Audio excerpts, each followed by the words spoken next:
মুস্তাফিজের সেই বিষাক্ত হাসি কি গতকাল পাকিস্তান সারা জীবন মনে রাখবে?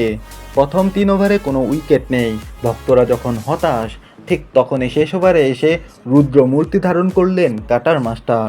নিজের শেষ ওভারে জোড়া উইকেট নিয়ে পেশওয়ার জালমির ব্যাটিং লাইন আপকে তছনছ করে দিলেন ফিজ। মুস্তাফিজ কি তবে বিশ্বের 1 নম্বর ডেথ ওভার বোলার? চলুন দেখি বিস্তারিত। ম্যাচটি তখন পেশওয়ারের দিকে হেলে পড়ছিল। মুস্তাফিজের নিজের করা শেষ ওভারের প্রথম বলেই সুযোগ তৈরি হয়েছিল, কিন্তু সিকান্দার রাজা ক্যাচ মিস করায় হতাশ হয়ে পড়েন সবাই। কিন্তু পিচ দমে যাওয়ার পাত্র নন। সেই ওভারেরই চতুর্থ বলে মাইকেল বেসওয়েলকে আসিফ আলীর হাতে ক্যাচ বানিয়ে সাজঘরে ফেরান। এরপর শেষ বলে আমির জামালকে রানের খাতা খোলার আগেই বিদায় করেন মুস্তাফিজ।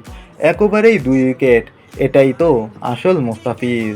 নির্ধারিত 4 ওভার শেষে 30 রান দিয়ে 2 উইকেট। ইকোনমি 7.50 হলেও শেষ ওভারে তিনি যে চাপ সৃষ্টি করেছেন তা ছিল অবিশ্বাস্য। স্লোয়ার, ইয়র্কার আর নিখুঁত কাটারে পেশোয়ারের ব্যাটারদের আজ রীতিমতো নাচিয়েছেন ফিজ। বিশেষ করে ফ্র্যাঞ্চাইজি ক্রিকেটে মুস্তাফিজ কেন এখনও সবার সেরা পছন্দ তা আরও একবার প্রমাণ করলেন তিনি। আপনার কি মনে হয় এই মুহূর্তে ডেথ ওভারে মুস্তাফিজের চেয়ে ভালো বোলার কি কেউ আছে, নাকি সিকান্দার রাজা ক্যাচ ধরলে মুস্তাফিজের উইকেট আরও বেশি হতে পারত? আপনার মতামত কমেন্টে জানান।